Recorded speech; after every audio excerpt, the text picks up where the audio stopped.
Boa noite a todos. Saudações, senhores conservadores e prezada Jéssica, que hoje está aqui também dentro da nossa live. Alguns colegas estão para chegar, ok? E nós vamos dar prosseguimento aos nossos estudos sobre os pais fundadores. Nas últimas reuniões, nós falamos em 2 momentos com apresentações sobre os principais pais fundadores. E para poder amarrar um pouquinho este assunto, hoje eu vou trazer para vocês um pouco do histórico das 13 colônias, novamente, feita pelo professor Assis, e vou colocar uma pimenta para vocês refletirem. Porque eu quero pensar sobre 2 coisas com vocês. Sobre a noção de federalismo, como é que eles entendem um pouco, e a noção de república. Porque no pano de fundo, eu quero trabalhar com vocês mesmo, é um princípio do pensamento conservador, que é aquela dobradinha, propriedade e liberdade. Propriedade e liberdade. Tudo bem? Então, eu vou começar fazendo aqui, nessa dobradinha propriedade e liberdade, fazendo uma visão geral das colônias americanas. Vocês já notaram uma coisa interessante? Só uma curiosidade inicial, o Brasil foi colônia de Portugal. O Brasil era um território inteiro que era uma única colônia de Portugal. Até em alguns momentos houveram tentativas de separação. Agora, vocês não notaram um detalhe? Que na América do Norte, aquilo que seria no futuro os Estados Unidos, essa nação poderosa, não era uma colônia só.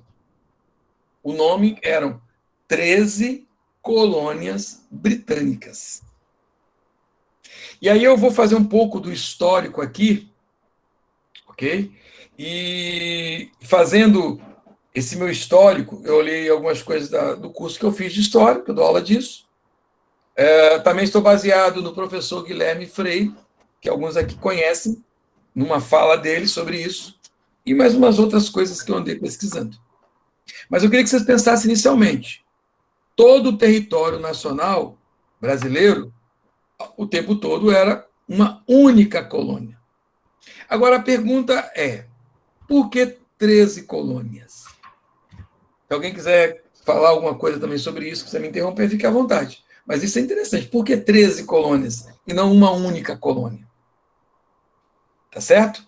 Mas eu vou fazer aqui o meu pequeno histórico. Se nós voltarmos ao contexto europeu, que vai impulsionar pessoas a fazer uma grande aventura, olha que aventura é essa? A aventura de atravessar o Atlântico para ir para uma terra desconhecida. E nessa terra desconhecida, tentar, de alguma maneira, construir um mundo para eles viverem. Se você prestar atenção nisso, olha que coisa interessante. Eu vou de novo, hein? Fazer uma aventura, que não era uma aventura fácil, uma viagem média, numa boa embarcação naquela época, ficava entre 4 a 6 meses, depende. Não era fácil atravessar o Atlântico naquela época. Os barcos não tinham condições de trazer muitas pessoas, logo, então eles vinham em poucos, e chegar numa terra desconhecida e lá construir um lugar para eles poderem habitar. Beleza? Agora, o que estava acontecendo na Europa? A Europa, ela estava em seu processo de monarquias nacionais já consolidadas, com seus reis absolutistas, e já no início do século XVI, especificamente em 1517, explode dentro da Europa com força a reforma protestante. E essa reforma protestante, ela vai levar a vários locais na Europa, ou vários países, como queira, a conflitos internos, a guerras complicadas. Quem nunca ouviu falar, por exemplo, da famosa Noite de São Bartolomeu na França, da Maria Sanguinária, tem uma na França, e uma Blood Mary na Inglaterra. Quem nunca ouviu falar da ida para a região da Suíça, e lá na região da Suíça foi quando eles deram mais corpo ao que nós vamos chamar de calvinismo, e daí o puritanismo, a própria reforma luterana, ou seja, a Europa vira uma região complicada e difícil. Boa noite, Jonathan. Beleza? Seja bem-vindo. Uma região... Boa noite a todos aí. Muito bom. Uma região, beleza, muito complicada, ou seja, guerras religiosas. Mas não haviam só guerras religiosas, também tem os conflitos econômicos, conflitos políticos, misturados a isso a questões étnicas. Olha um outro detalhe, tem um povo que estava espalhado na Europa que eram os judeus. E ser judeu sempre foi muito complicado, sempre foi muito difícil. Por que eu estou te fazendo isso? Porque na aventura da colonização, esses grupos acabarão indo para aquela região. Perceberam? Então, que grupos são esses que vão para esse novo mundo? E aí nós temos ali, em toda a América, inicialmente nós temos a presença viking, que não vingou. Nós temos as viagens da Espanha, as viagens de Portugal, e aí um grupo é peça-chave nesse contexto, os jesuítas, sejam eles portugueses, sejam eles espanhóis. E esses jesuítas espanhóis, inclusive, chegam no que hoje alguns territórios dos Estados Unidos. Estavam ali, então, na região do Caribe, vão para a região que nós chamamos de Istmo, que é aquela parte que une a América do Norte à América do Sul por terra.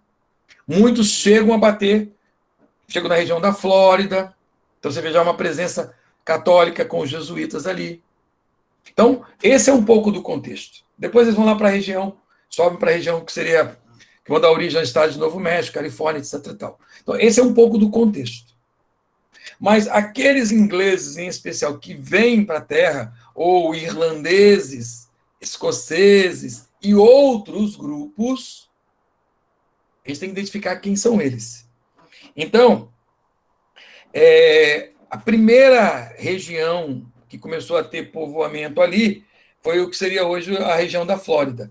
E ali foi montada a cidade de Santo Agostinho. Então, você vê uma questão católica ali presente, o nome de Santo Agostinho. Isso vai continuando e vai se desenvolvendo. A coroa britânica ela vai trabalhar com piratas e corsários. Esses têm só a função de colonização rápida, não de construção de alguma coisa. Porém, no que hoje nós chamamos de colônia, ou região da Virgínia, é que os primeiros colonos, em 1607, começam a se estabelecer. Tem uma viagem a bordo do Mayflower, onde protestantes britânicos se alojam naquela região e começam a desbravar. No primeiro momento, não era uma região fácil, não sei se conhece bem o território ali, é uma região muito alagada, pantanosa, difícil fixação ali, índios em volta, então era uma aventura mesmo. É tanto que aquela tradição do Thanksgiving que tem lá, é que uma comunidade protestante estava sendo massacrada por índios, e um índio convertido ao catolicismo, que me fugiu o nome dele aqui agora, Squanto, ele é que vai dar ajuda e vai salvar aqueles. Mas mesmo assim, esse primeiro assentamento em Jamestown, por algum motivo, não foi muito para frente. Não teve, assim, tanta concretude. Mas, olha, protestantes chegam ali. Na região do Plymouth, é que eles vão se estabelecer, no estado de Massachusetts. Porque ali sim, ali eles vão ganhar forma, tá certo? E vão se estabelecer. Então, os protestantes chegam. Depois eles vão para o que nós chamamos hoje de Nova Inglaterra. E lá também, mais puritanos. Agora, um detalhe. Se eles estão vindo da Europa para cá, eles querem viver a fé deles, o modo de ser deles. Vocês estão captando essa primeira noção? Eles querem viver o modo de vida deles. E eles vão se aventurar para tentar criar esse lugar para eles viverem. Tudo bem? Na região do que hoje é a Pensilvânia, que você pode chamar aqui de Bosques de Lord Penn, que o nome correto seria esse, essas terras, já vemos também a presença de um outro grupo protestante, mas não é de puritanos, mas são quakers. Os quakers, que são os quietistas, são pessoas que têm uma uma maneira de ser que é muito interessante. Eles atuam pouco sobre o mundo em volta, alteram pouco. Eles ficam mais numa posição de quietismo, esperando o mover de Deus. Então, pessoas como os quakers têm dificuldade no meio de guerras religiosas, porque eles têm assim, uma certa prudência de intervir naquele meio. Estou falando demais, hein, já, pessoal? No que era a região de Maryland, já vindo mais ao sul, o nome já está dizendo. Maryland remonta-nos ao quê? A Maria. Então você vê que tem um outro grupo chegando também, que agora são de católicos. E esses católicos vêm com muitas posses e vão se estabelecer na região. Então olha que coisa interessante. Nós temos aventureiros, negociantes e comunidades como de puritanos, quakers e agora católicos, que já vinham também por outros caminhos. Ok? E no que nós vamos chamar de região da cidade de Baltimore. Ali eles vão se estabelecer. Muitos deles eram nobres ingleses que não queriam ficar naquela tensão das guerras lá na Inglaterra. Vocês estão começando a perceber por que está surgindo a noção de 13 colônias? Porque comunidades diferentes estão se aventurando na nova terra.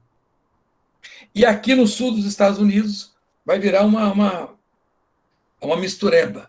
Chegam irlandeses, escoceses, por conta do tipo de colonização que eles vão estabelecer com a plantation, que são aquelas grandes propriedades monocultoras, no caso, que plantam algodão, vêm muitos negros da África, e eles também vão querer ter uma maneira de viver.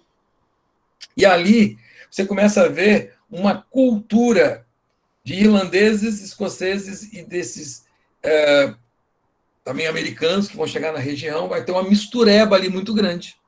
E um detalhe que eu vi o professor Guilherme Freire falando, tem uma cultura que veio da Irlanda, chamada de Ulster Scot, que era uma cultura dada à festa, à bebida, mas também a muita piedade. Então, esses dessa região do sul, ele chama de uma espiritualidade mais sentimental. Trazendo aqui para o Brasil, não sei se o Paulo tem muito contato com isso, porque eu sei que os outros os outros quatro são todos protestantes, Paulo. É que nem protestante tradicional e pentecostal. É como se eles fossem mais avivados, mais pentecostal, aquele culto mais. Então, a espiritualidade desses do sul, tá certo? É muito assim. Aí tem essa cultura. E os irlandeses, na sua maioria, que vieram, são católicos também. Então, o que você está percebendo aqui? As 13 colônias, ao serem formadas, desde a parte norte para o sul, as comunidades vão se fixando. E cada grupo vai fazendo o quê? Naquela região que toma posse, vai criando o seu jeito de viver. Ok? Até aqui, tudo bem para vocês? Tudo tranquilo? Até aqui? Alguém quer considerar alguma coisa? Até aqui? Posso dar continuidade, então, para o segundo momento? Tudo certo. Tudo certo? Eu acho Fala. que um bom exemplo também é as cidades-estados gregas. Sim, Eram separadas e tinham um sentimento em comum. isso. E agora que vai nascer, Felipe, esse sentimento em comum. Porque algo vai acontecer na história. Então, se você pegar ali, basicamente, quando eles começaram a chegar na região, vou estar em meados, principalmente início do século XVII em diante, até a independência no século XVIII, em 1776, o que aconteceu? Primeira coisa que nós tínhamos ali é as comunidades se desenvolveram uma separada da outra. Mas aí, como o Felipe usou o exemplo das cidades-estados, qual é o sentimento que vai uni-los? Só que vai uni-los para um propósito. Porque, olha, eu vou falar com vocês que havia muita confusão para fazer Constituição nos Estados Unidos. E como até hoje há muita confusão lá. Porque tem algo que é primeiro, não sei se vocês estão percebendo. Os grupos que foram para essa nova terra, para esse novo mundo, tem uma expressão, não sei se vocês vão lembrar, chamada de fazer a América. Com essa expressão, fazer a América? Porque a América era uma terra de indígenas. Não tinha ninguém, só tinha os índios que viviam do jeito deles. O colono que foi para lá, na chamada Terra da Oportunidade, ele foi fazer a América. E aí, olha o detalhe. quem vai fazer a América quer fazer do seu jeito. E quando essa América virar esse mega país, eu preciso proteger o meu jeito de ser. Deixa eu fazer uma questão para vocês. Como é que você percebe isso no seu país, no Brasil? Essa noção de que nós somos um país, uma federação, mas nós não temos essa separação porque dos vários modos de vida?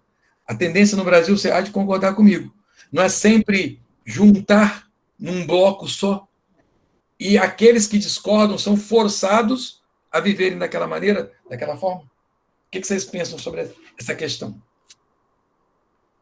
Aí vocês falam um pouquinho. Eu entendo que no Brasil foi uma questão mais administrativa, né? A separação dos estados, que antes era depois da independência, depois que ele deixa de ser colônia de Portugal, para uma questão administrativa, eles precisam dividir o Brasil em estados. Mas já estavam em nem províncias um pouco antes, mas não eram tão divididas. Né? sim, mesmo é porque foi separado, dado para uns senhores que agora esqueci o nome, como é que se dá mesmo, para a posse de terra, e para eles cuidarem, né, dos locais. Mas tá falando das não tinha capitanias nenhum hereditárias? sentimento, não tinha nenhum sentimento assim, eu sou brasileiro, quando surgiu a independência. Foi meio que de supetão. A independência até o que chamamos de Brasil, né? Ó, eu estou contando muito essa história para vocês, que eu quero que vocês venham captar o espírito da coisa. E o espírito da coisa está nessa palavra, 13 colônias. E 13 colônias vai chegar uma hora que eles vão se juntar para algo maior, que é a independência dos Estados Unidos. Então, deixa eu adiantar logo.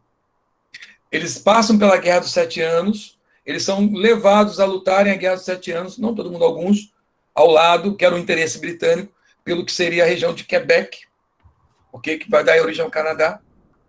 Aquilo traz muito prejuízo para a Inglaterra, e a Inglaterra se vira para as 13 colônias e começa a aumentar a taxação. Só que tem um detalhe, eles são cidadãos britânicos. Ok? Pegaram essa ideia? Eles são cidadãos britânicos. E tudo que é decidido é por meio de representação. E aí vai nascer no meio deles aquele espírito sem representação, sem taxação. Ok? Não tem taxação se não tiver alguém representando lá. Porque eu tenho interesses nessa terra. Mas não é só um interesse, eu tenho um modo de ser. Eu quero que vocês venham a captar com a ideia de 13 colônias o modo de ser do quaker, o modo de ser do católico, o modo de ser do puritano, o modo de ser daquela igreja anglicana que nos Estados Unidos vira igreja episcopal, o modo de ser. Quer ver uma coisa interessante? Acho que é o estado de Utah. Lá tem muita presença mórmon. Então, se você quer ser mórmon, agora está proibido por leis americanas o mórmon ter mais de uma esposa. Mas até um tempo atrás, ele podia ter 4 esposas. 3 ou 4 esposas, uma coisa assim. Ou seja, então você queria viver dessa forma, você ia para o estado de Utah. Ser mórmon lá. Percebe? Você não queria viver isso em Nova York ou em Los Angeles. Vocês estão captando essa noção? Tem um espírito aqui por detrás. Ou um princípio, como queira. Ou seja, as comunidades, elas têm o quê? Elas têm os seus modos de ser. E eu preciso fazer o quê com esses modos de ser? Eu preciso garanti-los. Eu quero a liberdade de ser assim. Eu falei outro dia na igreja do Jonathan, lá na igreja batista da Praia do Morro, alguma coisa parecida com isso, mas baseado em questões bíblicas. Eu falei assim, olha, eu quero a liberdade de ser evangélico. O Paulo, que é estudante da doutrina espírita, ele vai gritar, eu quero a liberdade de ser estudante da doutrina espírita. O outro, que é do culto afro, fala assim, eu quero a liberdade de ser do culto afro. Vocês estão percebendo? Agora, nos coletivismos, isso não acontece. Não acontece. Por que não acontece nos coletivismos? Porque tem uma instância maior que quer vir de cima para baixo dizendo como nós temos que viver. A colega diz aqui, assim podemos dizer que os diferentes modos de ser irão refletir na organização de cada colônia. É isso que eu estou tentando dizer. Cada colônia tem as suas particularidades, porque as comunidades que fizeram a travessia do Atlântico para lá, elas queriam viver do seu jeito, do seu modo de ser. Ok? Eu estou já plantando uma segunda coisa. Então vem a independência dos Estados Unidos e eles se unem.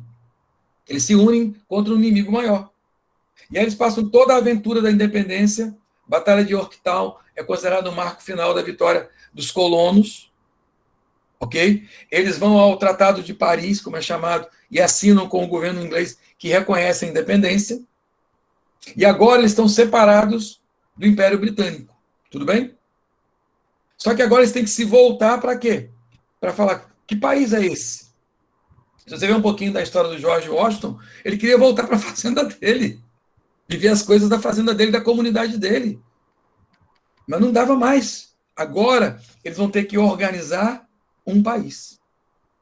Por isso que quando nós estudamos sobre os pais fundadores, você vê as divergências, tá certo? Dos principais teóricos que contribuíram para aquela ideia. Ou seja, eles não eram uníssono. Alguns vão falar em um Estado único, a maioria não vai concordar com aquilo.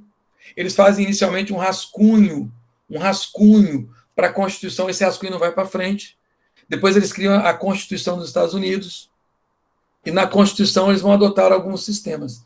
E aí eu queria, para finalizar, destacar duas coisas. A noção de federalismo nos Estados Unidos é diferente daqui, e a noção de república. Só que um detalhe que está me escapando aqui. A questão das armas nos Estados Unidos, ela é histórica. Todo mundo aqui já domina um pouco esse assunto. Confere? Porque, olha, quem pegou em armas para defender, ou primeiro, para lutar na Guerra dos 7 Anos? Os colonos. Quem pegou em armas para se defender da imposição britânica? Os colonos. Então, estar armado na sua terra é o quê? É a condição mínima para você defender. Você não tem um exército. Você não tem uma força policial. Lembra quando vocês assistiam um filme de faroeste? Só os mais, tipo eu e Paulo aqui, só mais, que o restante todo mundo é novo aqui. E sempre que o forte estava sendo invadido, Flávio está vendo a minha idade, o forte estava sendo invadido, aí quando estava quase terminando, morrendo um monte de gente, aí eu vi aquela trombeta, aí era a cavalaria chegando. Lembra disso, Jonathan? A cavalaria chegando, a cavalaria não conseguia, porque a cavalaria tentava ajudar aqui e depois tinha que correr para lá. Então, quem é que tem que pegar nas armas? Então, eles colocaram nas leis deles a ideia dessa, não, todo mundo tem que ter esse direito. Mas não é um direito para atacar. Não é para atacar ninguém. É para defender. E o brasileiro não tem disso. Só uma abertura aqui, que eu sei que vocês sabem disso. As grandes ditaduras foram construindo ao longo do tempo, construindo, até se estabelecer. E uma das primeiras coisas que eles vão fazer é inculcar nas pessoas de que arma é perigoso, arma é um problema, não é isso? E de que tem que desarmar todo mundo. Depois que você desarma, veja Cuba. Vai lá, Cuba. Sai para as ruas gritando, sem nada. Vai ver o que vai acontecer. Ou seja, você não tem condições nenhuma, garantias nenhuma de se proteger. Então, é por isso um pouquinho também dessa ideia de como eles lidam com a questão das armas. Na Constituição americana aparece também uma segunda coisa. De que forma nós vamos organizar esse país? Qual é o espírito que está por detrás? Pessoas que saíram da Europa, fizeram a travessia do Atlântico, desbravaram uma terra e começaram a construir um mundo. O que eu vou colocar nesse texto? Eu quero continuar que o meu mundo seja desse jeito, do jeito que eu venha construir o meu mundo. Aqui está o espírito da coisa. Tranquilo, pessoal? Estão caminhando comigo nessa ideia? Então, o federalismo norte-americano, eu vou usar uma palavra aqui, ele é mais radical do que o federalismo brasileiro. O do Brasil, ele é, como disse o Felipe, ele é parcial. Olhando bem hoje, então, você vê que não tem federalismo. Se você vê a gestão da pandemia, você vê o que é o federalismo. Não tem federalismo. Ok? Aquilo que estava nas mãos da Presidência da República e do Ministério da Saúde, o Supremo disse que não era bem assim. Ok? Não é dessa forma. Vocês acompanharam um pouquinho como que alguns estados americanos lidaram com a pandemia? Você vê que a Flórida e o Texas, desde meados do ano passado, eles estão sem máscara. Ok? Nova York e a Califórnia fazendo aqueles lockdowns que não acabava nunca. Aí você vai ver as curvas e etc e tal, óbitos, eles estão piores do que quem está sem máscara. O governador da Foz já disse, ninguém vai, aqui não tem lei para vacinar, não. Vacina quem quiser. Tem um espírito por detrás. Estão captando essa noção? Tem um espírito que está por detrás. Liberdade, que está ligada à propriedade. Eu preciso ser proprietário de alguma coisa. Porque na minha propriedade, eu posso ser livre nela. E lembrando que a liberdade também na propriedade é parcial, né? Não sei se eu vou dar um exemplo exagerado aqui. Eu não posso, só porque eu sou dono do meu terreno aqui, estou com os impostos em dia, eu não posso, vou matar os meus filhos. Eu não posso fazer isso também. Tá bom? Até porque também, primeiro que as leis civis não permitem, e segundo, eu estou diante do divino, né? Eu nunca faria uma coisa dessa. Mas só um exemplo exagerado para você perceber também que até na propriedade a liberdade ela é limitada. Agora, tem uma coisa que eu faço na propriedade. Eu sempre falo com as pessoas, eu posso customizar a minha propriedade do meu jeito. Eu gosto dessa palavra, customizar. Que é você pegar alguma coisa e mexer nessa coisa, dela vai ficando do seu jeito de ser. Deixa eu fazer uma pergunta que eu queria que você falasse agora, antes de ir para a parte final. Vocês estão fazendo isso com as coisas de vocês e com as propriedades de vocês?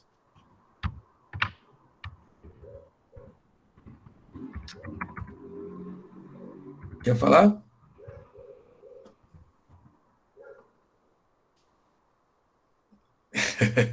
Vocês estão reflexivos demais hoje? Oh, meu Deus. Você tem que fazer isso com a sua casa, com a sua propriedade e com as suas coisas. Você tem que imprimir nessas coisas que são suas o seu jeito de ser. Eu comecei, interessante que a Jéssica colocou aqui, ó, que reflexão pertinente, extremamente importante esse movimento. Eu também demorei a aprender sobre isso. Eu conversava com o Jonathan, a gente tem um trabalho com homens, estou começando a ajudar o Jonathan agora, né, Jonathan? E a maioria dos homens, eles não são, olha que coisa, governantes da própria casa. Outro dia eu estava fazendo uma palestra numa igreja, eu falei assim, ei, tem que tomar posse da sua casa. Aí eu brinquei assim, pega o documento, veja o nome de quem está lá, veja se é o seu nome, vai que não seja o seu. Você tem que governar o seu reino, a sua casa, imprimir na sua casa o seu jeito de ser. Ok? Não estou falando que você tem a melhor maneira de viver, mas a sua casa tem que ter um pouco, a sua propriedade, do seu jeito de ser.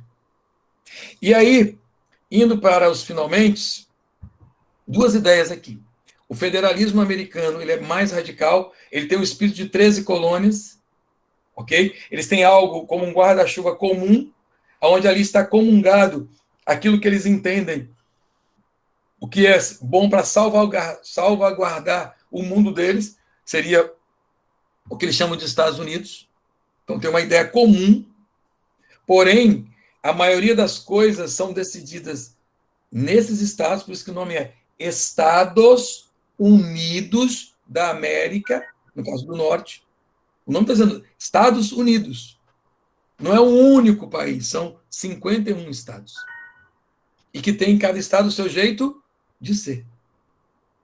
Tudo bem, pessoal? Essa é a primeira ideia. O federalismo é mais exagerado. Omar, Fala, meu querido. posso contribuir rapidinho aqui? Tem que contribuir, porque senão eu fico falando sozinho. Não, eu lembrei aqui que você estava falando, e eu lembrei, eu nunca morei em prédio, né? Nunca morei em apartamento. Mas a ideia, assim, para dar uma similaridade, seria o dono de um apartamento num prédio, né? Ele, na verdade, não manda nem muito no apartamento dele, quanto mais no prédio, né? Porque ele não pode fazer qualquer coisa que ele quiser dentro do apartamento dele. Se tem alguma coisa no apartamento dele que, que pode atrapalhar ou incomoda o vizinho, ele precisa retirar, né? Ele perde um pouco do direito. Eu moro em casa, e na minha casa tem várias coisinhas, quem mora em casa sabe, sempre tem uma coisinha para fazer que a gente não faz. E vai deixando o dia que a gente consegue fazer. E algumas dessas aí que se eu fosse num apartamento de um prédio, não teria como, eu teria que fazer. Alguém iria se incomodar com isso daí, né? Talvez o Estado brasileiro, o Brasil, seja mais ou menos isso daí. Você tem até a sua propriedade, mas você não pode fazer tudo que você quer. O Estado, eles são até separados territorialmente, né? Mas não são tão livres assim de escolha. Você foi falando e eu fui tentando assimilar Não, isso daí. e esse é um exemplo pertinente. O Flávio, por exemplo, mora em apartamento, né, Flávio? Você pode mexer na fachada aí, Flávio, a hora que você quiser? Não pode, e tem a questão legal também, né? Uhum. Não só. Aí tem a questão do Estado, não é só do condomínio propriamente dito, tem a questão legal.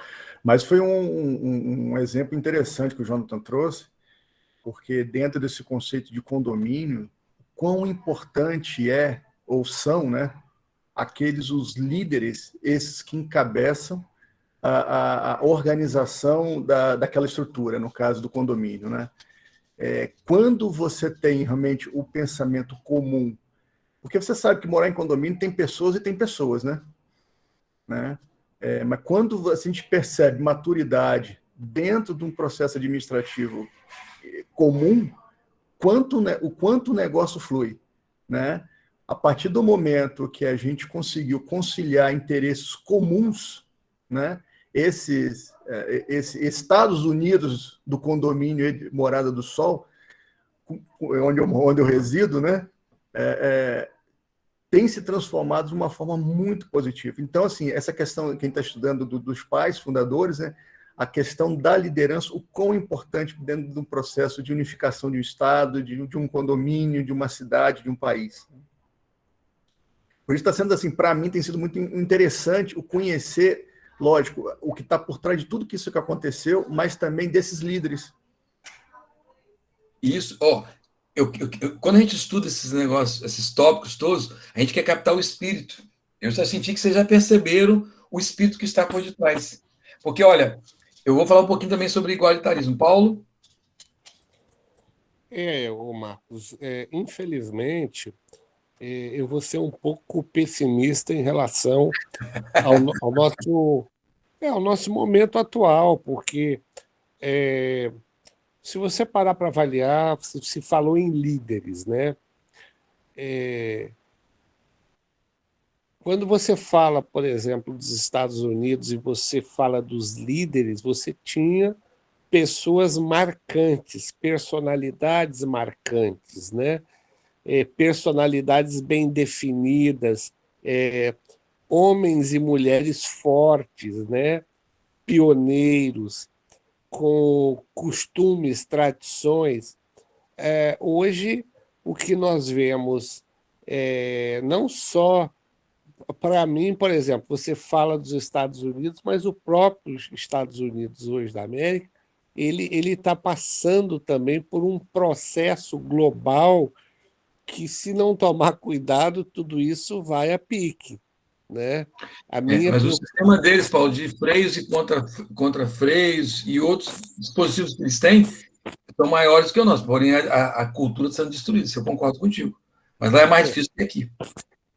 O que ocorre? Quando você tem uma estrutura que favorece uma certa proteção, obviamente você está menos sujeito a determinados tipos de ingerências, né?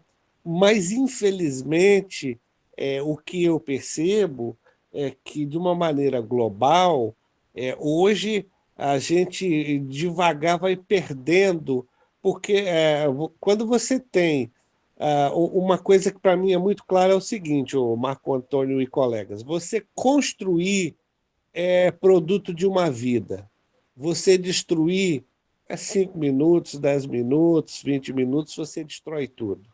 Tá? O processo Esse é um outro princípio conservador que você falou agora, hein? O processo de construção ele é mais difícil. ele é lento. Agora, o processo de destruição, ele é simples, tá? Ele é barateado, né? E o que me parece e o que me preocupa hoje é que essa própria ah, essas próprias características individuais que você falou a respeito aí dos Estados Unidos, das colônias, que elas tinham uma marca, vamos colocar, né? Elas tinham uma espécie de união simbólica entre elas, né? Aquela colônia tinha uma característica, tá? O que me parece é que hoje a gente vive num mundo que as coisas estão um tanto quanto fragmentadas e dificultando esse tipo de coisa. E o pior, cada vez mais isso tem se tornado difícil.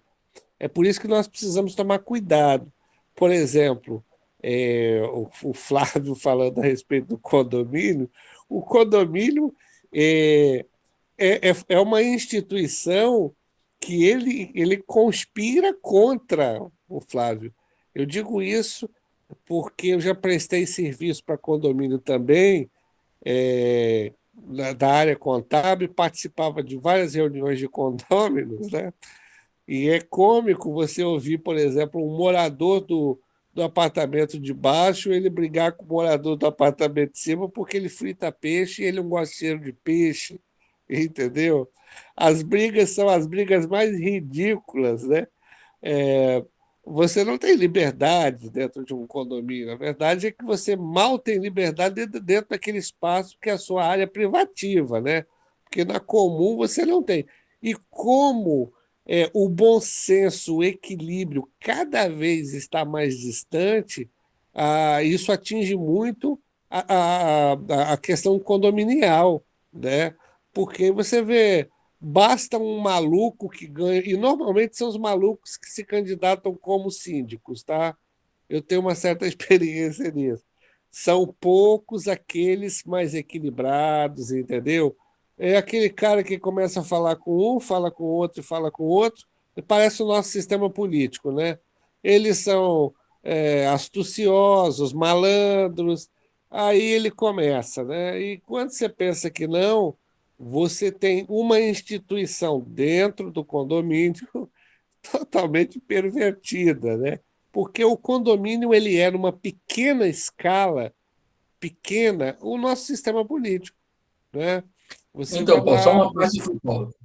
Lembra que eu falei sobre a aventura do Atlântico? Por exemplo, os quakers foram para um lado, os católicos foram para o outro lado, não sei o quê. E o problema do condomínio que você falou que é caótico é porque é aleatório. As pessoas, eu dá para comprar aquele apartamento, vou comprar ali. Aí cria esse caos, ao contrário da colonização. Só um detalhezinho. sim, perfeito, é isso mesmo. Ali você vai por questão financeira, localização, uma série de coisas, né? Herança e por aí vai, né? Mas o que eu coloco dessa forma é fazer um papel aqui, ser meio chato no momento, porque se nós não tomarmos muito cuidado, né?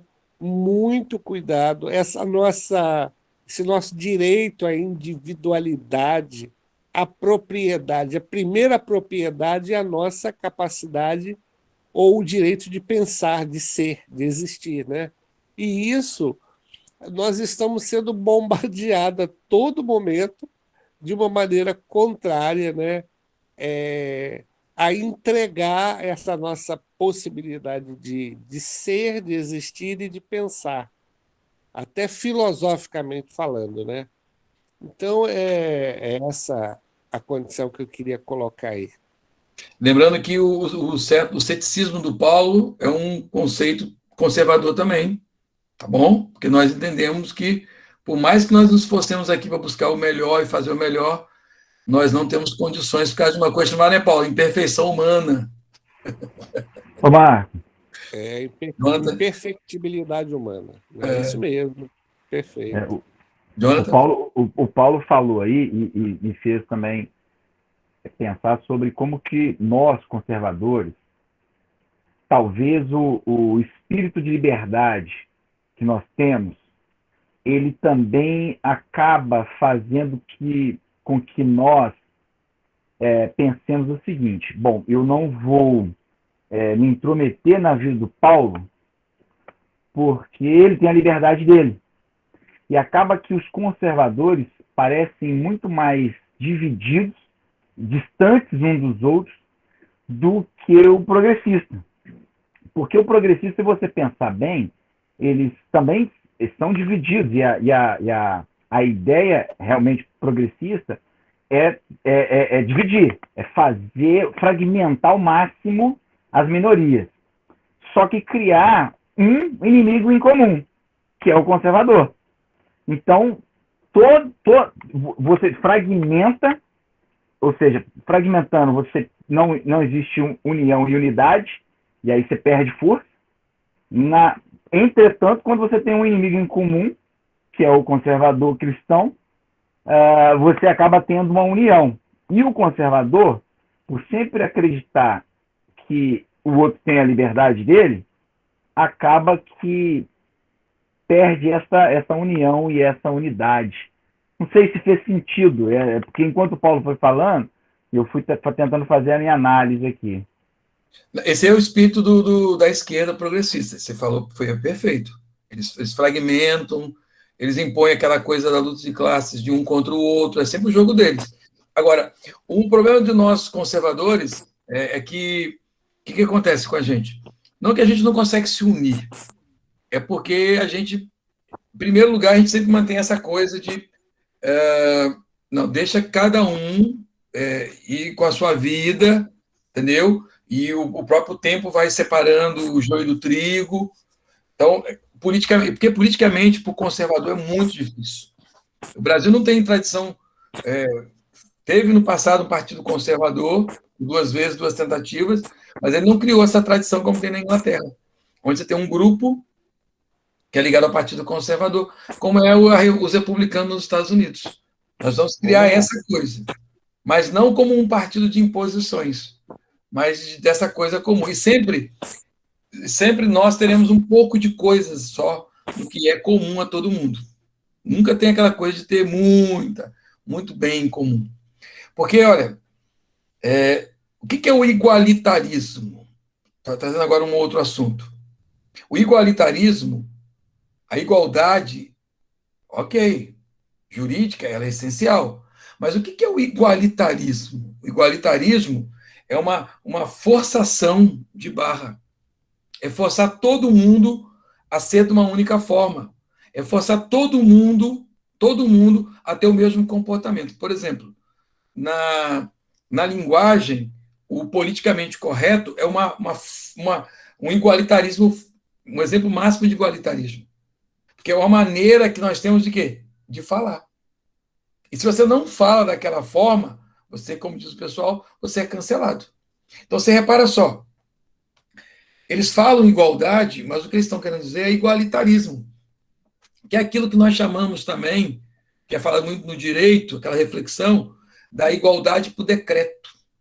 Alguém faz uma lei e declara que vai ser assim, que é todo mundo igual. Mas olha aqui, eu tenho quaker, eu tenho católico, eu tenho puritano, eu tenho anglicano que vai virar episcopal, eu tenho o negro americano que traz um pouco da cultura afro. Cada um quer ter uma expressão religiosa do seu jeito. Num igualitarismo, o que vai acontecer com essas coisas? O que vai acontecer? Vai forçar todo mundo a ser da mesma forma. Então, eu queria que você percebesse também essa outra armadilha da esquerda, essa questão do igualitarismo. Paulo?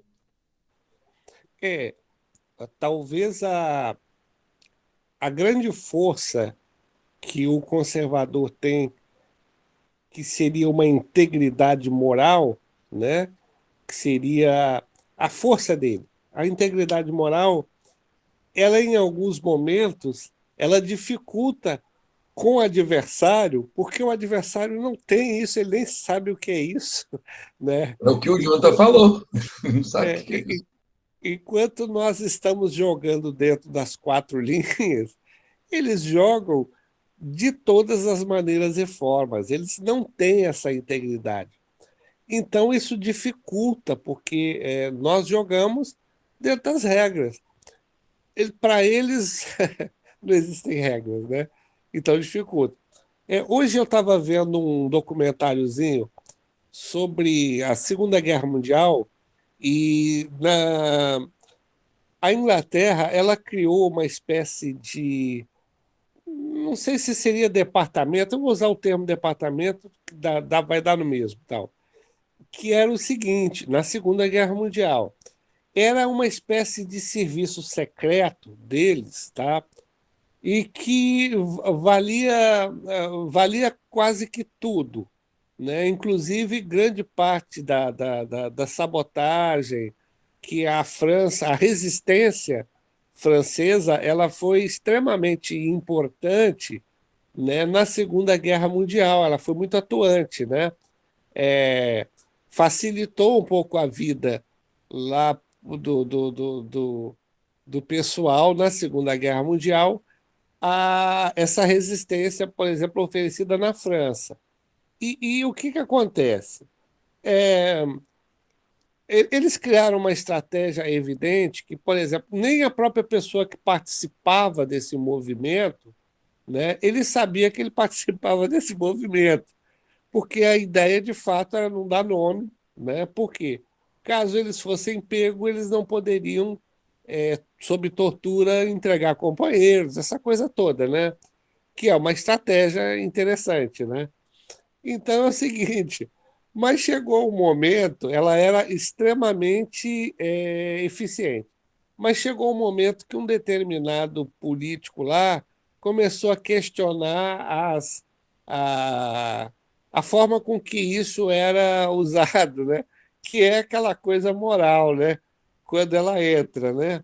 E aí começou a restringir o papel, se eu não me engano, era uma sigla chamada SOE, né? Ou seja, era uma instituição. Ela existia, ela funcionava muito bem, ela foi criada, né, para isso. O objetivo dela era esse. Porque os alemães, obviamente, eles não jogavam dentro das quatro linhas de maneira nenhuma, né? Nunca jogaram. Assim como os italianos, os japoneses, e por aí vai, né? Então é o seguinte, eu fiquei pensando, porque em tempos de guerra, né? Em tempos de guerra, você tem que ter um mínimo, você tem que preservar, mas existe uma necessidade também de não ser muito ingênuo, né? De não ser ingênuo demais, porque às vezes eu penso, eu já até falei aqui naquelas lives do D'Artagnan, quando o Sérgio Reis, fazendo um link aqui, saiu lá, né, falando que invadiu o Congresso. Tal. Rapaz, que amadorismo! Isso é que está faltando para os conservadores, sair do amadorismo. Nós somos amadores e estamos lutando com profissionais, né? Então, essa característica, por exemplo, normalmente o conservador ele traz na personalidade dele uma característica que é de bom senso. Normalmente eu percebo que o conservador de fato, a pessoa que se afeiçoa ao conservadorismo, ela é uma pessoa que tem uma prudência, ela é uma pessoa que tem é, um certo jogo de cintura, né? Quer dizer, eu acho que falta a gente começar a usar isso, não usar de meio desleais, mas, por exemplo, por que entregar o jogo para o inimigo? Sabe? Por que você pegar e dar de prato, né, feito na mão daquele que você sabe que vai se virar contra você? Entende? Então, eu acho que para nós está faltando um pouco isso, mas esse processo que nós estamos passando hoje, talvez seja um processo de amadurecimento, né? A gente está começando a entender as regras do jogo, né? Começando a entender como é que ele funciona. Então, a gente tem que começar, às vezes, a olhar e entender em que contexto nós vivemos, né? Ser fiel a essa forma de pensar, de ser, né? Que é a característica básica do conservadorismo, é uma forma de se viver, né? Basicamente. Agora, ter essa manha, que eu acho que isso nos falta, entendeu? Por exemplo, o Sérgio Reis, imbuído aí de boas ideias, né, e de boas intenções, ele foi extremamente ingênuo, né? Ele foi extremamente ingênuo. O Roberto Jefferson, por ter vindo do outro lado, veio do lado das sombras, né? Ele saiu das sombras e me parece que veio para. Ele se redimiu, pelo menos é o que me parece, né? É, o que que acontece? Ele já tem essa manha, né? Eu não duvido, na minha opinião, hoje, o estado que ele passa de saúde, tudo isso e tal, ele tem tudo isso calculado. Ele sabia que ele está em final de vida, entendeu? E talvez ele tenha na cabeça dele o seguinte: olha, eu fiz porcaria durante a minha vida, eu vou me redimir agora. Eu acho que é calculado, você está entendendo? Não que ele não sofra, não passe, mas eu acho que ele fez calculado. O Sérgio Reis foi ingênuo, entendeu? Então, por que, que o Olavo de Carvalho lida muito bem com isso? O Olavo, a gente sabe que veio do Partido Comunista. O Olavo era comunista. Ele saiu dali, ele era do Partido Comunista, né? Então, ele saiu do meio. Quando ele chega para o lado de cá, ele já tem o cacuete, ele tem a manha, né? Então, fica aí uma reflexão. Talvez nós devemos começar a fazer isso, a amadurecer um pouco, né? O Jonathan e o Flávio aí nos condomínios, por exemplo, fica de olho dentro do condomínio, porque você vai perceber que aqueles indivíduos mais, os piores, é os que mais vão se candidatar a ser síndico. Isso eu vivi na prática ali. Aqueles que teriam condições de serem bons síndicos, eles não querem saber, eles não querem se meter, sabe? Eles estão sendo sempre assim, não participam das reuniões de condomínio. E é na reunião de condomínio, né? Você tem ali a, a, a primeira chamada, você tem que ter no mínimo um terço lá, né? Papapá. Na segunda chamada, meu amigo, quem tiver ali, os que não estão vão ter que responder depois por aqueles que estão. Então, a coisa funciona assim, sabe?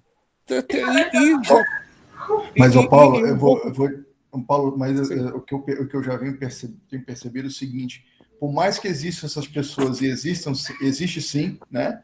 Esses que querem se destacar e de forma meio que sorrateira para galgar alguma posição dentro da estrutura, dentro do condomínio, que seja. Mas também, por outro lado, existem aquelas pessoas que defendem a ferro e fogo a sua propriedade, os interesses comuns, entendeu? Que eu vejo muito, né? Eu tenho observado, pelo menos na nossa experiência, que a gente está ganhando essa luta, entendeu? Essa batalha.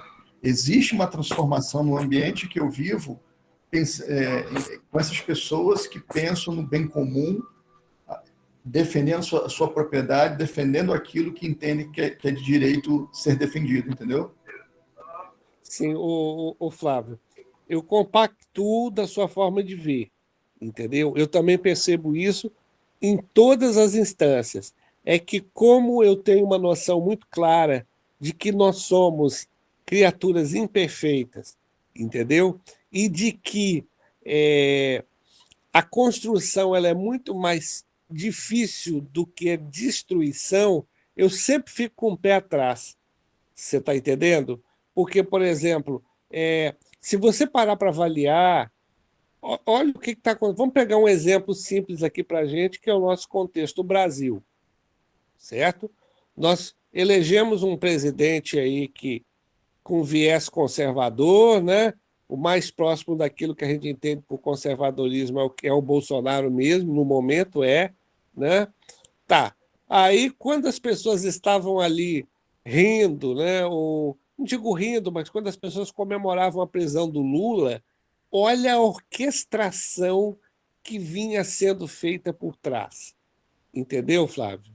Tá? Então, o preço da liberdade é eterna vigilância. A gente não pode dar mole para esse pessoal.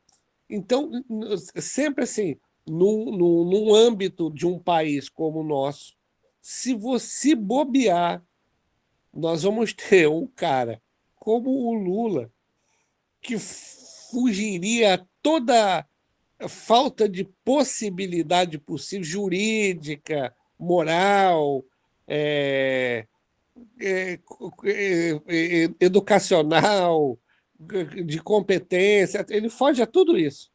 Ele novamente retornaria à presidência da República.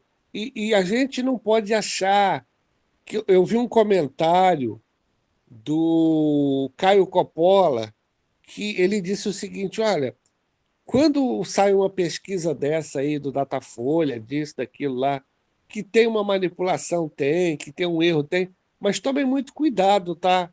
Porque nós estamos falando dentro da nossa bolha também, a bolha conservadora aqui, né? Então, aqui, se nós fizermos uma enquete, nós vamos ter aí uma votação totalmente favorável, por exemplo, ao Bolsonaro hoje, né? Da forma que a coisa está, certo? Agora, se a gente sair dessa bolha e partir para uma outra, você vai ver que tem muitas pessoas também que dão crédito ao Lula. Entendeu, Flávio? Então, eu penso que a gente vem ganhando espaço, a gente vem caminhando bem, mas a gente não pode perder nunca essa noção, não, cara. Se a gente perder, a gente enfraquece, sabe? Agora, vocês dois vão concordar comigo. Eu estou pegando um pouco do histórico dos Estados Unidos, e aí eu vou de novo. A aventura de atravessar o Atlântico, cada comunidade que vem com o seu jeito de ser vai para um local e faz o mundo daquele jeito. O Brasil não, o Brasil é aquela mistureba que eu falei com vocês. Eu concordo com o Paulo, o ceticismo do Paulo ele é bem-vindo sempre. Eu sou mais... eu gosto do jeito como o Flávio falou, também acho que está melhorando, mas eu prefiro optar agora pelo ceticismo do Paulo, porque dessa mistureba, o nosso Brasil é muito louco, usando essa expressão dos garotos. É muita, tá certo? E o nosso Brasil ainda, ao contrário dos americanos, Paulo, não sei se você concorda comigo nesse ponto, nós não temos noção de federalismo claro, nós temos alguma coisa que parece ser federalismo, mas não é. Você vê agora que, na última reunião com o professor Maurício Marques, ele falou sobre juristocracia no mundo inteiro. E aí eu só estou ouvindo agora, na Jovem Pan, o pessoal falando esse termo, juristocracia. Você vê uma ditadura dos ministros. Você vê o Brasil é muito louco. Porque nós não temos essas formações. Ô, Gilberto, faz a sua consideração. Sei que você queria fazer. Não, boa noite a todos. Peço desculpas aí pela entrada aí já no meio da viagem. Hoje foi um dia abençoado. Alguns problemas, mas deu para pelo menos pegar o meio fim aqui da conversa do senhor. Não, você é sempre bem-vindo. Tem também a Jéssica aí. Boa noite. Eu não vou falar muito, Marquinhos, porque eu tô concatenando aí no que eu tô ouvindo de vocês, mas no final, se der, eu falo um pouquinho. Tô vendo que você escreveu regionalismo aí, eu falei que você queria falar uma coisa sobre isso. Não, é porque eu vi agora o Paulo falando, e você falou um pouquinho sobre essa falta dessa união, desse senso de federalismo, né? E o que nos diferencia muito dessa formação dos Estados Unidos, como você falou, né? Dessas diferenças entre os estados lá confederados tinham, né, uma liberdade muito grande, e eles deram, diferentemente, lá é de fora para dentro, né? Aqui foi o contrário, aqui o Estado unitário deu a autonomia para os estados, né? Mas mesmo durante o Império, todos vocês sabem muito melhor do que eu aí que tivemos algumas revoltas durante todo o período imperial, né? Revoltas locais, em Pernambuco, Bahia. Os farrapos, que é a mais significativa, lá no mais duradoura. Os farrapos, né? Querendo fazer uma secessão do Império. Porque, Gilberto, o Império queria intervir no modo de ser dos farroupilhas. Exatamente. Esse é o espírito. Esse aqui é o espírito. Exatamente. Então, quer dizer, sempre foi no Brasil um regionalismo muito grande. E o que se percebe, eu li um livro, se eu não me engano, ele é de 1927, 28. Acho que do avô ou do pai do Chico Buarque. Sei lá o quê, Buarque de Holanda. Não, ele é pai. Então, do pai do Buarque. A história econômica contemporânea do Brasil. Se ler aquele livro aí, você vai entender muita coisa. se eu não me engano, um grande comunista, né? Mas dá para entender muita coisa, como foi essa formação econômica, cultural, histórica nossa aqui desde 1500. É porque, Mas como você isso. falou que você chegou um pouquinho, eu fiz para eles um histórico mostrando os vários grupos que foram para os Estados Unidos. E como eles iam construir um lugar novo, o que eles queriam? Eles queriam que esse modo de ser deles permanecesse. Por isso que lá o federalismo é a chave. Os Estados Unidos, eu acho que nunca viram uma ditadura, porque a chave está na Constituição, naquele sistema que eles têm de freios, E contrapeso. pesos, Uhum. no radicalismo do federalismo. É muito difícil. Vai ter que Esse destruir toda a economia, toda a cultura. Ô Marco Antônio, você me fez lembrar que esse pacto ele foi feito dentro do Mayflower. Tem um pacto do Mayflower em que em todas as famílias que estavam de diferentes congregações, digamos assim, cultural, religiosa, eles fazem esse pacto lá para manter essa liberdade, né? Aí depois nós temos vários, durante os anos 1600 ali, isso aí foi em 1628, se eu não me engano, em 1679, nós temos outro pacto, não me recordo agora, alguns atos que foram feitos, né? Até chegar numa Constituição dos Estados Confederados, se eu não me engano, ali 1678, 79, e por fim, depois, em 1787, 1776, eu acho, né? Isso. Aí, em 1787 tem a Constituição norte-americana. Então, foi tudo sendo colocado ali devidamente, justamente sempre deixando um caráter... esqueci o termo agora, estou meio cansado, mas aquele caráter... Tudo que os estados não conseguissem abranger, os estados com essa autonomia, lembrei, ficava de forma residual para, no caso do estado, para a união deles lá. No caso, seria o ente federal, né? O ente federal. Para nós, não, aqui é o contrário. A nossa Constituição é uma Constituição bem analítica, né?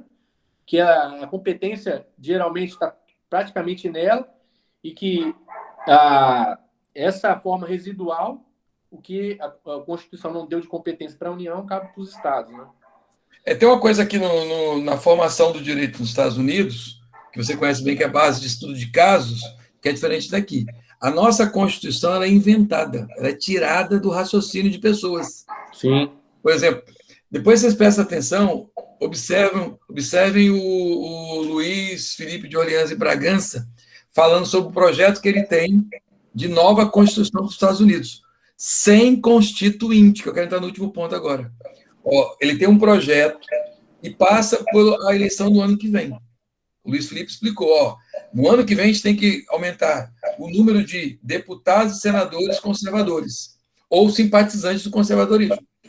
Porque ele tem uma proposta de uma Constituição sem constituinte. Uma Constituição constituinte, você tem que eleger os constituintes. E aí não dá em nada. Eles sendo ideológico, acabam qualquer coisa.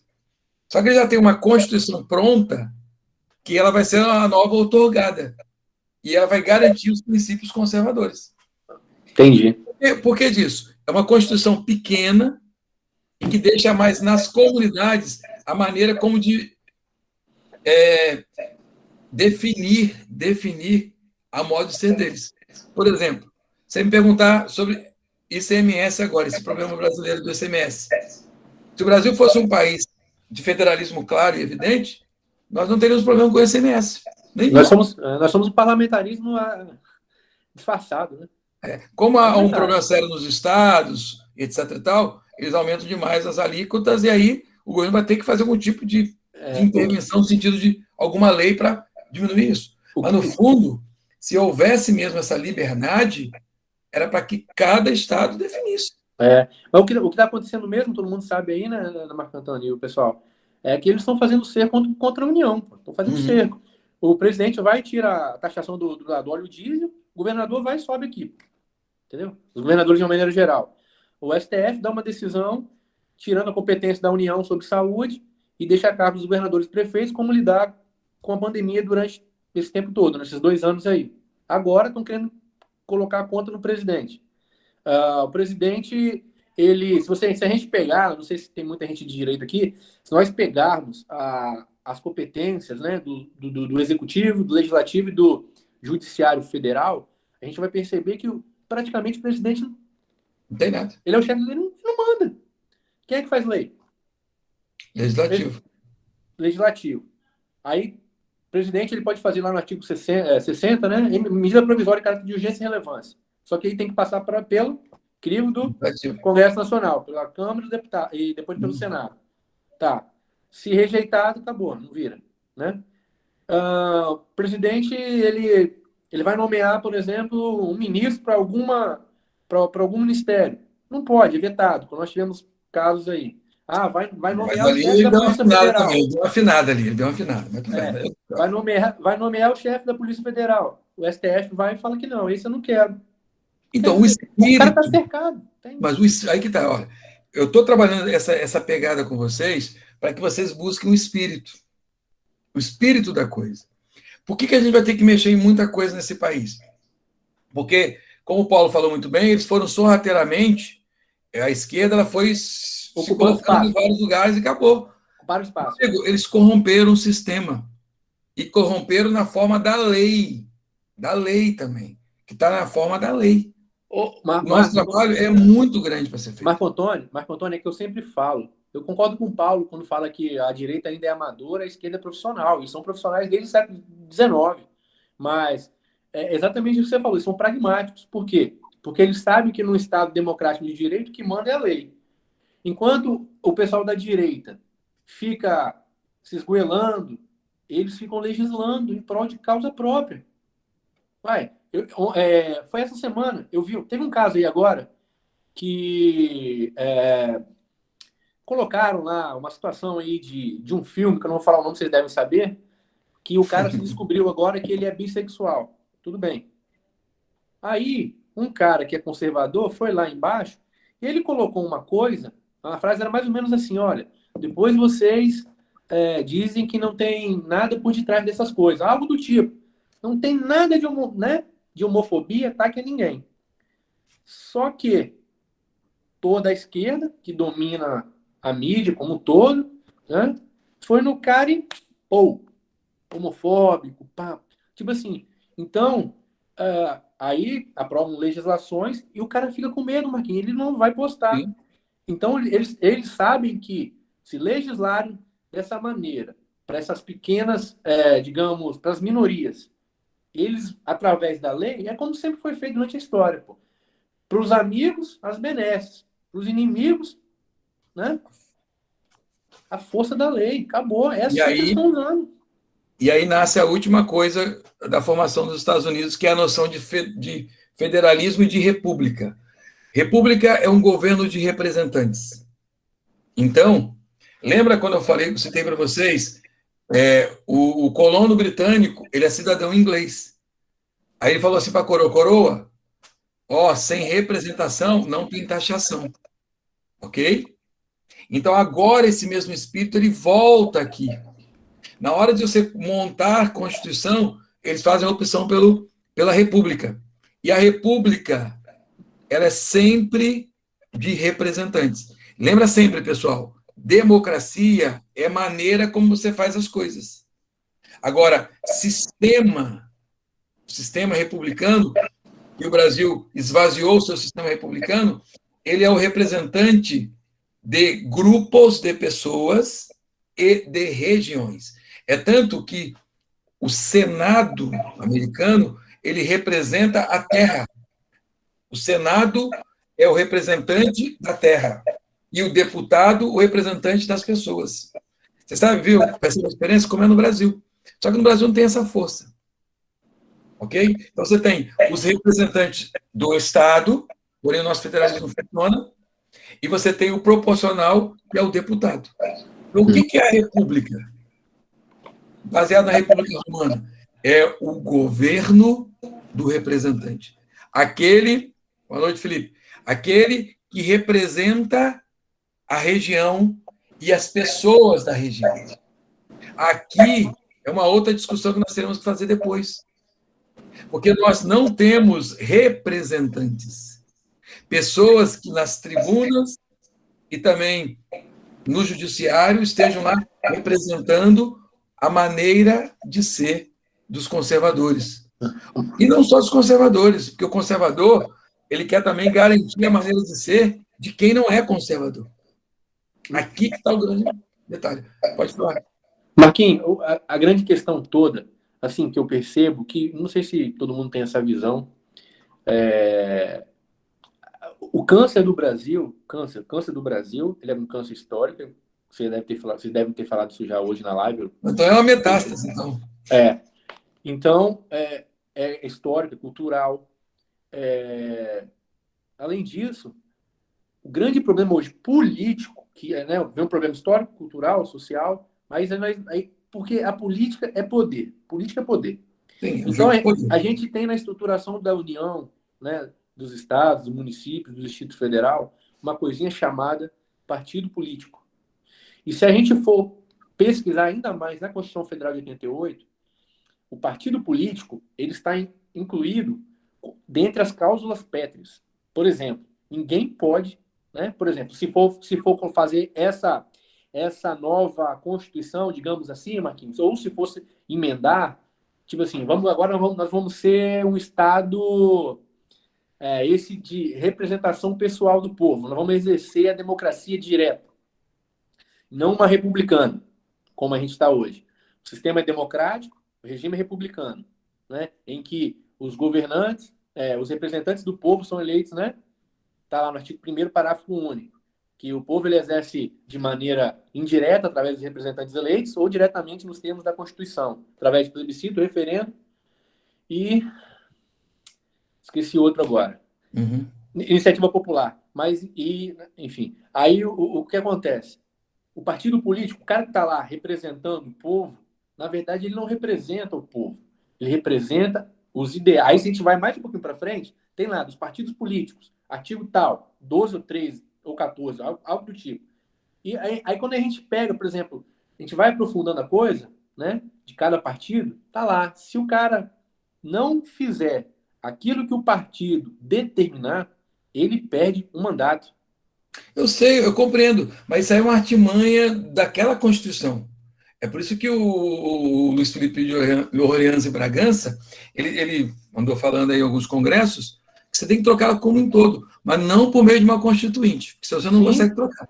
Exato. E por que ele é o câncer? Porque a gente percebe o seguinte, ô Marquinhos, pessoal, o partido político, ele é a representação plena e clara dessas elites regionais que sempre governaram os estados. Lá desde as capitanias hereditárias, passando pelas províncias, até chegar nos estados. Por exemplo, vamos pegar só uma parte. O modelo do Brasil, a maneira histórica do Brasil de ser, ela não é como nos Estados Unidos. Não, isso é um fato. Não tem nada a ver com isso outra. Não, Marquinhos, isso aí é um fato. Pelo amor de Deus, não fala. Aqui, lá foi dos Estados Confederados para dentro. Foi dos interesses. Centrífugo. Lá é centrífugo. Aqui foi centrípeta. Entendeu? E sempre com situações. O que eu queria dizer é o seguinte: que o partido político ele é o câncer do câncer, por quê? Porque ele sempre representou os poderes locais, seja em âmbito em relação à União, ao Estado, ao município, ao poder local ali. O que acontece? E isso virou o quê? Profissional. Vamos pegar um exemplo, Ciro Gomes. Vou dar um exemplo aqui, Ciro Gomes, Haddad. Esses caras, apesar de eles terem profissões, né? O Haddad ele é professor universitário, mas esse cara, mesmo se ele não, por exemplo, ele está sem um mandato eletivo, o partido político vai lá e banca esse cara. Não sei, mas isso aí é uma outra coisa. Isso aí é um problema que o Brasil tem que é terrível. Não, sim, Marquinhos, o que eu quero te dizer é o seguinte, Marquinhos, como é que a gente vai mudar? Como é que a gente vai mudar? Porque, assim, eu fico pensando o seguinte, eu estou sendo meio que pragmático. Como é que a gente vai querer um Brasil? Só para resumir, passar a palavra. Como é que a gente vai querer mudar uma coisa que está aí há bastante tempo? Porque o cerne da questão, Marquinhos, o poder do Brasil não é um poder central, é um poder regional. Se a gente pegar a história, principalmente a história desde 1808, aí, que a família real chegou, aquelas inúmeras sublevações, era exatamente isso. Enquanto a coroa, né, brasileira, ela queria centralizar o poder na mão do imperador, principalmente depois da Constituição de 1824, né, com o quarto poder, começaram a ter sublevações. Só que o que eu falo, derrubaram o imperador depois, né? O filho dele. Exatamente as mesmas elites que comandam o país hoje. Não, eu concordo, essa é uma análise política. Sim, é assim. Então, para a gente poder, porque política é poder, não adianta, a gente não vai mudar nada se não for através da política. Mas eu pergunto, como é que a gente vai mudar a política se a política, grande parte dela, está na mão desses caras? Sim. É essa a questão. Esse é o problema. Assim, você falou assim, não, mas o príncipe lá, o Orleans e Bragança, vai ter um... Rapaz, eu falo assim, Marquinhos, isso parece, assim, me soa meio utópico. Achar que, por exemplo, o cara vai chegar e vai colocar essa Constituição, como é que não, vai se dar? Se tiver a maioria de conservadores, passar pelas eleições.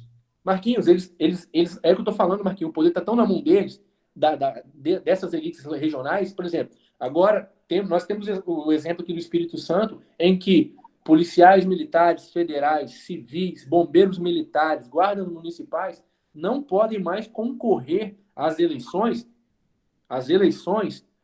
porque se concorrer às eleições e esses caras que são, para eles, considerados conservadores, ganharem, no momento da diplomação, não nem a posse, não. No momento que o cara é diplomado, ele vai, depois se tiver mais de 10 anos, ele vai automaticamente para a reserva remunerada. Só que antes, como eles perceberam que o crescimento conservador está demais, a onda Bolsonaro estava demais, o que eles fizeram? E aqui começou aqui, está no Estado, hein? Começou aqui. O governador, no início da pandemia, a Assembleia Legislativa me aprova uma lei que se o policial militar, civil, enfim, for ganhar o mandato eletivo, no ato da diplomação ele sai, ele vai para a reserva remunerada, mas não vai mais para a reserva de maneira integral os proventos. O cara vai proporcional. Quer dizer, o cara vai uma ninharia. E como é que o cara vai? Tem família? Não vai. Por quê? Porque essas mesmas elites já perceberam, Marquinhos. Eles têm o poder da caneta, regional. Não sei, mas aí nós estamos já tentando, Gilberto, eu sei, concordo, a gente está tentando já descobrir uma maneira de como resolver o problema do país. Não vai resolver. Aí eu estou com nem Paulo e com você. Eu estou cético. Mas tem um espírito aqui que eu estou muito, até o teórico demais em alguns momentos, mas tem um espírito aqui que nós precisamos já... Eu queria convidar vocês a disseminarem isso, que é a ideia de propriedade, que na sua propriedade você tem liberdade, a ideia de federalização, a ideia de representação. Nós precisamos ensinar isso para o nosso povo. Porque se nós não fizermos isso, nós não desmontamos o sistema. Não, sim, isso aí é claro. Porque uma das formas deles dominarem, essas eles sempre dominaram, exatamente é deixar o povo no escuro. Fica mais fácil. Ponto. Beleza, eu concordo. Então, a questão toda qual é o seu meio de ação? Eu só consigo falar com 5 pessoas. Então, se você conseguir ensinar para essas 5 pessoas alguns desses princípios, ok? Você começa a perceber uma mudança. Porque nós temos um problema com a propriedade no Brasil. No fundo, nós temos desconfiança de propriedade privada. Por conta da educação. Eu estou na sala de aula. Eu mesmo fui uma pessoa que durante anos da minha vida, olha, eu tenho mais de 25 anos de magistério, eu ensinei que a propriedade era um problema. Só que agora eu estou descobrindo, já velho, cabeça branca, que a solução está na propriedade. Não está. Porque, de novo, nós somos aqui pessoas que gostamos de Deus, cada um do seu jeito, e nós queremos garantir a propriedade para nós podermos exercer isso. Porque se surgir um cara falando em igualdade, lá em cima, criando um tal de um igualitarismo, ele vai abolir essa nossa liberdade. Essa é a maneira de ser. Você sabe o que a Constituição fez com a propriedade, Marquinhos, de 88? Eu sei, colocou ela como função social. Não é isso? Exato. Se a gente não der a direção adequada, se ela não for utilizada ou subutilizada, né, ou não edificada, ela vai para a desapropriação, você recebe o título da dívida pública. Então, esse aqui é o detalhe. Então, é o que o Paulo falou, eles foram sorrateiramente e foram tomando tudo. Mas para nós pararmos a gravação um pouquinho, já deu 10h30, eu queria fazer um pequeno resumo. A ideia de a aventura dos colonizadores norte-americanos, não uma colônia, 13 colônias, porque eles têm maneiras de ser diferentes. Eles se uniram para um inimigo comum, vamos assim dizer, uma força comum, e quando tiveram que montar de novo tudo, eles fizeram de tudo para preservar essa maneira de ser deles, cada um na sua região. E colocaram isso no texto constitucional e colocaram proteções em volta disso. Tá certo? Garantindo sempre a iniciativa das pessoas, a liberdade das pessoas. Ô, Marquinhos, eu lembrei, um dos atos foi o Habeas Corpus Act, de 1679. Eles criaram o habeas corpus justamente para poder evitar qualquer tipo de prisão arbitrária, tendo como base, por exemplo, a Carta Magna de 1215. Sim. Agora, só um detalhezinho que o professor de história, que geralmente é comunista, não conta, na Santa Inquisição já tinha habeas corpus. Ah, é? Nunca conta, Entendeu? E você podia, não sei se vocês conhecem bem a Inquisição, você podia confessar. E ao confessar e se penitenciar, você era livre de ser queimado. Mas ninguém conta essas partes das histórias. Mas era institucionalizado, Marquinhos? Não, da maneira como eles eram, né? No feudalismo, né? Tá certo? Da maneira deles. Mas tinha a garantia mesmo. É porque eu falo daquele processo do constitucionalismo. Não, concordo. Que vai pegando lei, vai botando em códigos, né? Constituição e tal. Sim, mas só que tem um detalhe de novo. A gente volta lá no estudo de casos. Por exemplo, a Carta Magna, ela foi experimentada durante anos, até ela virar papel escrito. Mesmo pela assinatura. Só a lei testada da lei inventada. Porque lá no sistema inglês é diferente, né? Tem metade, assim, vamos supor, né? Metade é lei escrita, outras são julgados, as convenções, a cultural, né? Então, isso que você contou do governador que fez agora para barrar os militares, Gilberto, isso tem que ser experimentado ao longo do tempo. Isso não viraria lei assim da noite para o dia. Pois o Congresso está querendo fazer isso. Entendeu? Mas aí tem a ver com o jeito do brasileiro. O brasileiro sempre ele acha que ele tem uma super ideia. Por isso que Paulo Cunha entra bem, com o ceticismo. A ideia é que soluciona todos os problemas. Sempre tem uma ideia, um plano. Ok? Mas, para nós amarrarmos bem, queria agradecer mais uma vez a todos o carinho de todos vocês, a disposição de estar em mais uma noite estudando, e o ato de estudar não é muito fácil, tá bom? Deus abençoe a todos, e com isso nós vamos assim. Aquele abraço, pessoal.